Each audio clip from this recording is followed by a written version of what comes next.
Hello, beautiful creatures of the world, and welcome back to Coffee with Kerri-Lynn and baby Fiona. Hi, Fee. Hi, baby. Say hi to the world. Hi, everybody. How are you doing today? Has everybody had their coffee today? Fiona will now be joining us for Coffee with Kerri-Lynn. It is a beautiful day in the Crown of Maine on the Canadian border in the Great White North. It's like 30 degrees out. So I do have the studio window open. I turned up the mic, so hopefully there won't be a ton of traffic interference. But we take our days as we can get them. And these gorgeous days, I am not sacrificing anything. Not a darn thing for this weather. It is frigid February, and next week will be shit weather. We'll be in the teens again. Snowing, icing, raining, bullshit. That's next week. So what we did was we took out our chunk stove. We let that go out last night. It was so beautiful. We took our stroll to the barn last night, and it was like high 20s. So we decided we'd let the old chunk stove go out, and I'm gonna clean that out later. So that's part of my chores, and cooking a good old fashioned Yankee pot roast right now, and just it is what it is. It's a gorgeous day, and we're going to enjoy it. We're going to do as limited chores as possible and just absolutely enjoy our day. So what are we going to talk about on Coffee Talk today? Today we're going to talk about the eggs being smuggled from Mexico into the United States of America. Did you ever think you'd see this shit? Honestly, I didn't. Egg smuggling is up 108% this year. Yes, it is. Because egg prices have gone up 60% within the last year in the United States. You can buy 30 eggs in Mexico for $3. When they're smuggled over the border, they're $8 a dozen. You do the math. Prices are rising at a crazy pace. Yes, they are. Some of it is because they can. The other reason is because there's shortages. Now, don't get me started with shortages. I don't care what you believe is happening. I don't care if you think it's natural phenomena. I don't care if you think it's supply chain break, and I don't care if you think it's just happening because it's false. It's a false situation. I don't care what your thoughts are on it. The fact of the matter is, when I go to the market and something isn't there on the shelf, then it's short. That's reality. That's reality. When I go to the market and there's few of one product and I'm paying $6, $7, $8, whereas just a few years ago I was paying $2 for it, that's reality. I don't care why it's happening. All I know is that's what I've got to pay today to take it home with me.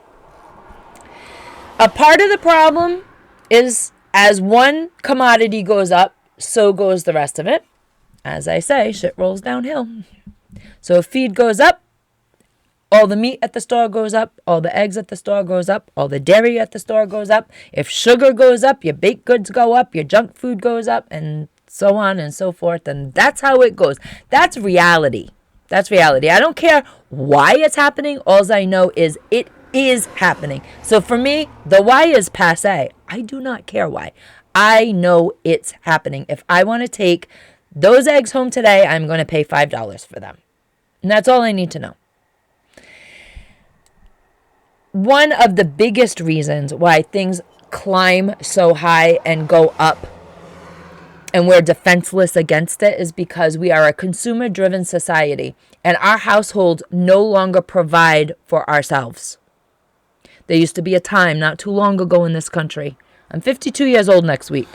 I can remember my great-grandparents having apple trees. They had grapevines. They grew their own gardens. I remember this, my great-grandparents. I had my great-grandparents till I was 16 years old. I was so fortunate and so blessed.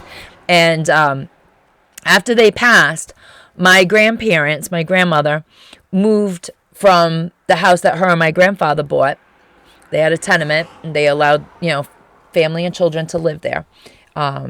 Helped them out a little bit, and they moved into my grandmother's parents' house where my grandmother was basically born, and that they had all that. They still had that in place. My grandmother had to take out the apple trees. It just got too much work, and they were old and they weren't functioning well. So I remember this, and I remember the exact kitchen that held my great-grandmother's coal stove that they cooked on. And, hearing the stories and the tales from the Great Depression into World War II, I sat in that kitchen while those stories were being told, and I could envision everything. And knowing my great-grandmother, you could feel her presence there. You could just feel, you could kind of step back in time, especially when she told the stories, when she was still with us and she told the stories. And then, my grandmother told stories of her upbringing, and my grandmother has passed over the last 10 years. She's been gone. So, I was lucky. I had my grandmother into my 40s. So, it's, I can remember when households still basically provided quite a bit for themselves. My grandparents were very frugal. They were children during the Depression, then they were young adults during the war. My grandfather fought in the war. He was a prisoner of war in Stalag 17. So we know stories, and we know hardships, and we know how to provide for ourselves. Make do or do without. That was always a big thing. You complained about having a hole in your sock and my grandmother sewing it up for you, and she'd say, "Well, do you like the sock? You don't need the sock. I cannot sew the hole in the sock, and you can have no sock. You can go without." So make do or do without. That used to be the phrase on in a lot of houses. I was lucky. I grew up privileged on one side of the family and middle class on the other side of the family. So I got the best of both worlds. But before modern convenience took over every task and chore, really, the provision was within the border of one's personal property. Households used to make candles and soap and baked goods and laundry by hand, which I still do. They used to grow their own fruits and vegetables. They used to be able to preserve their own fruits and vegetables. Just about everybody had chickens. That was a staple in all households until the convenience of life happened. Convenience was mostly a city thing at first. Most households did everything from scratch, from buying in only the raw goods. You bought in your seeds, you put in a garden, you picked your garden, you canned your garden, you ate for the year. You bought your chickens as chicks, you bought chickens, and you bought your rooster, you bought your hens, and you bought your rooster, and you made babies, and you had eggs, and you had meat, and that's how they did it back then. And that's how we do it now. But that's how they did it back then. And most households did this. They bought in bolts of fabric and sewed their children's clothes. My great-grandmother, my grandfather's mother, he was the oldest of 9 children. She made everything. She made everything, the woman. God bless her. She made everything. She made socks. She knit. She crocheted. She did everything, including interior decorating. She used to go by to the fabric store and I don't remember her. She had passed before I was born, but she used to, her older grandchildren used to go buy bolts of fabric, and she'd make them beautiful custom made draperies and everything. It was amazing. And it was a fraction of the price to get it at the store. But domestic chores, it was a time when domestic chores were passed down from mothers to daughters. But now in our times of modern convenience, not so much. I know a lot of young women that can't cook a meal from scratch. They cannot throw a good old-fashioned Yankee pot roast in the oven. They don't know how to do it. They can cook from a box. They can cook from a microwave. They can order takeout. But they cannot handle me giving them some flour, some sugar, an egg, some butter, a little bit of baking powder, baking soda, and chocolate chips. They do not know how to turn that into chocolate chip cookies. You just go to the store, take it out of the case, buy the box, put the egg in, mix it up, and call it a day. That they can do. I was lucky. Like I said, I grew up in my grandmother's kitchens. My great-grandmother's kitchen, my grandmother's kitchens, and they still did everything. They did a lot of their own baking. They cooked every meal. I mean, it was not a thing where you went out for dinner. It just wasn't a thing. That was more of a luxury, even when I was growing up, because my grandmother had 9 grandchildren, so it was just one of those things where when I was growing up, it just didn't happen. Absolutely no way. But times have changed, and we've lost touch. We've lost touch. We've lost touch with the land. We've lost touch with nature. We've lost touch with basic life-sustaining skills. We've traded them out for the sake of convenience. And now, 2020 brought some realization to some people in the world, and they are looking at the current state of the world, seriously regretting how out of step we are with self-reliance. Basic domestic skills in this country have vanished, completely gone. Cooking skills, like I said, young women cannot take raw ingredients. Most young women in this country can't take ingredients and turn it into a thing that's edible.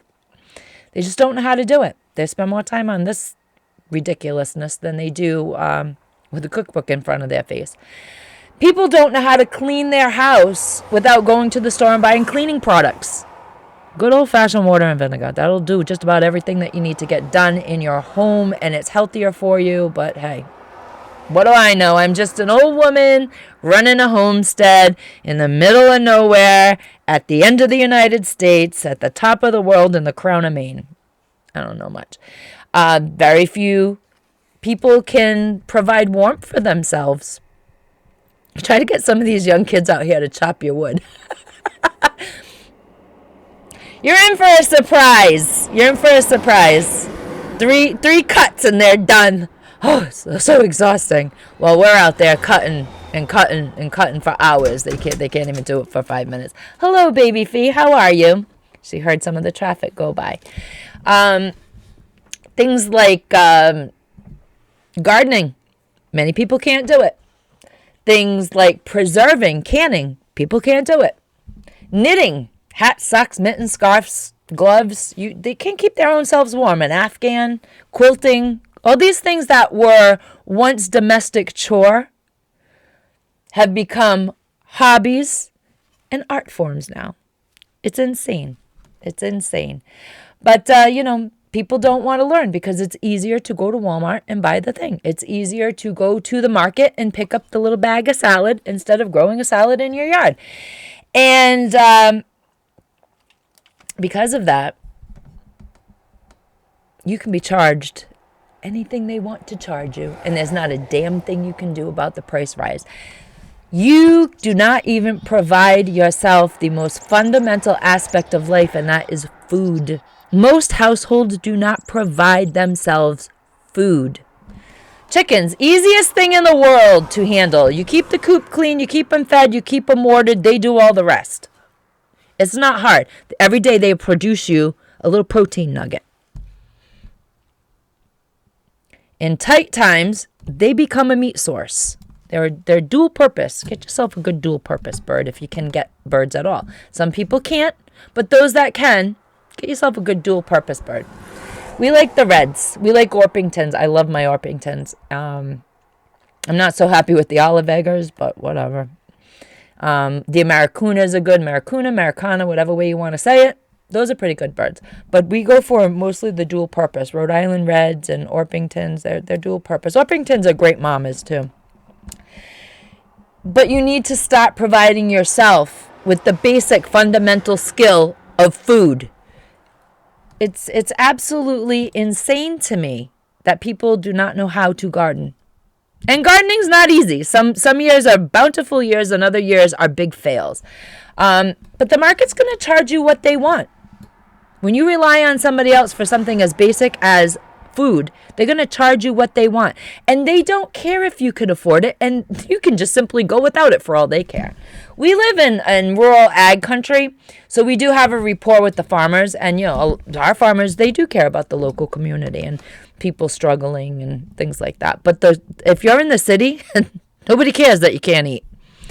Nobody cares what your needs are. They don't care if you are meeting your needs. They don't care if you can afford your needs. No one is going to make things easier for you in the future. If you've learned nothing from 2020 to this day, you will have learned that no one is coming to save you. And that's the real life lesson of food being smuggled over the Canadian border into the United States of America. No one's coming to save you. They'll come and grift off of you, but they will not come and save you.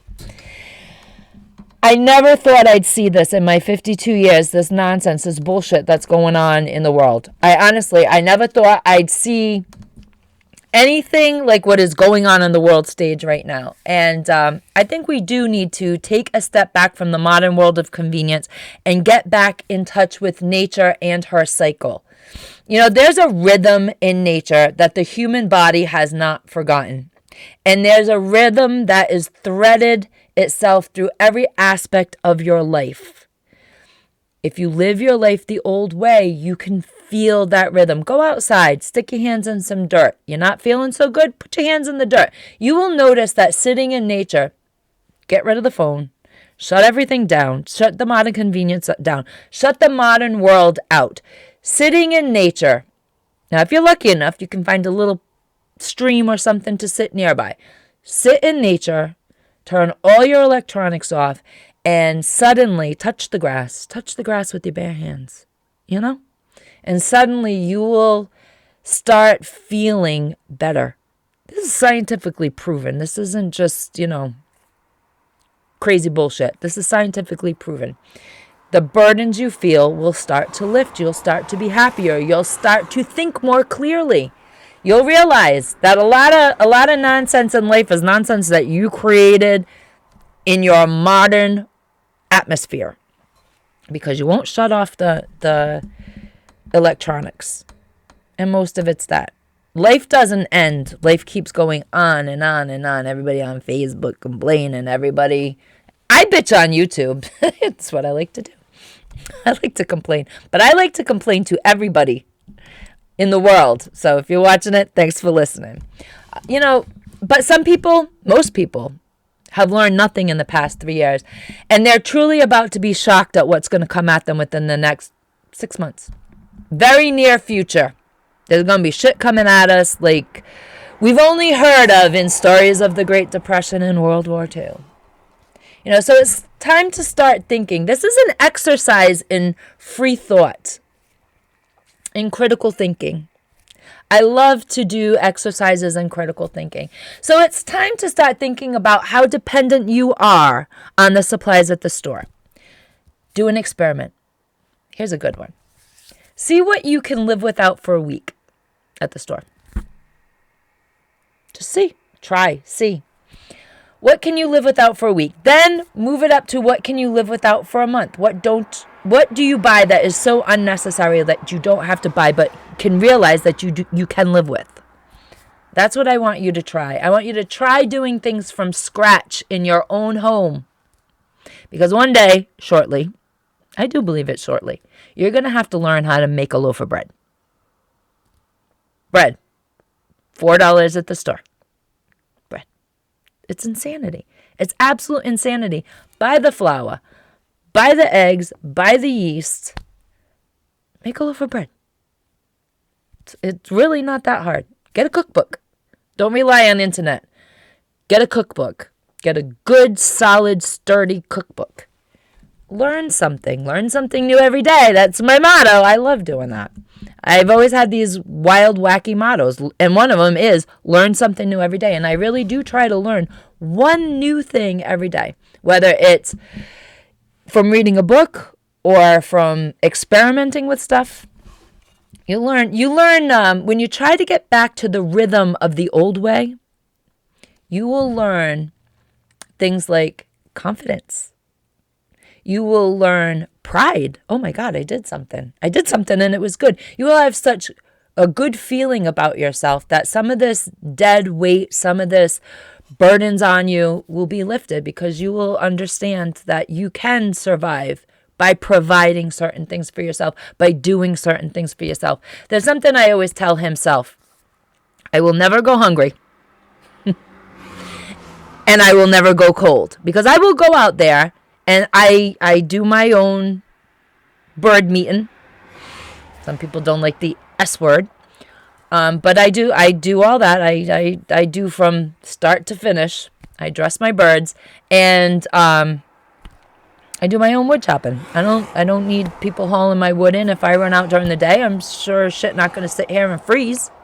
And you will find that you become more confident within yourself. You become prouder of the things you can do. The old saying, you know the value of your water when you carry it from your well. You don't want to spill a drop. And these are just, I like to do these little critical thinking things with you guys. And this is just one of them. What can you provide yourself? Try a little experiment. See what you can do for yourself. Try to knit. Learn a new skill. Learn a cooking skill. Start small. Learn how to cook. You will find that life becomes a less scary place. There is less fear, because from your kitchen can come a loaf of bread. It does not have to come from the store, guys. Well, my beautiful creatures of the world, I bid you adieu. I love you much. And carpe diem, because no one promised you a tomorrow.